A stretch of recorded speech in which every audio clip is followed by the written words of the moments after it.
Bom dia, pessoal, Magno falando. Vamos uma dicasinha para o simulado de hoje. O uso do que. Questão sempre recorrente nas provas do IFRN. Essas questões que abordam o uso da palavrinha que.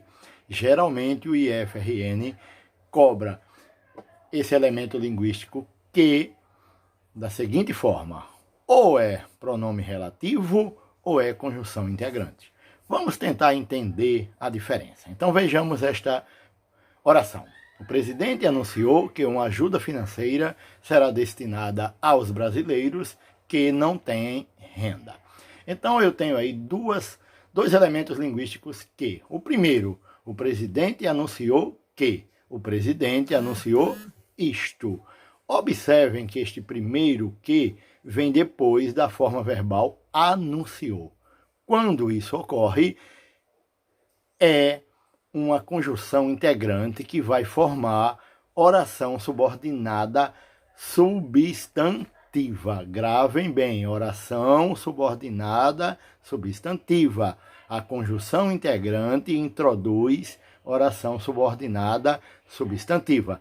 Geralmente o IF cobra ou a função morfológica do que, ou ele pergunta o tipo de oração que vem formando depois. Na segunda ocorrência do que, veremos, será destinada aos brasileiros que, ou seja, os quais, podem observar que este que aí retoma, substitui a palavra brasileiros. Geralmente o IF pergunta nesse tipo de questão ou a função morfológica do que, ou a função sintática, que no caso seria um sujeito, ou ele pergunta o tipo de oração que vem depois, que no caso é uma oração subordinada adjetiva, certo? Então, quando que retoma um termo e é um pronome relativo, ele forma uma oração, introduz, uma oração subordinada adjetiva, que no caso aí seria esse, que não tem renda, seria esta oração. Que não tem renda seria uma oração subordinada adjetiva. Dica dada para o simulado de hoje à tarde. Muito bem, vamos em frente.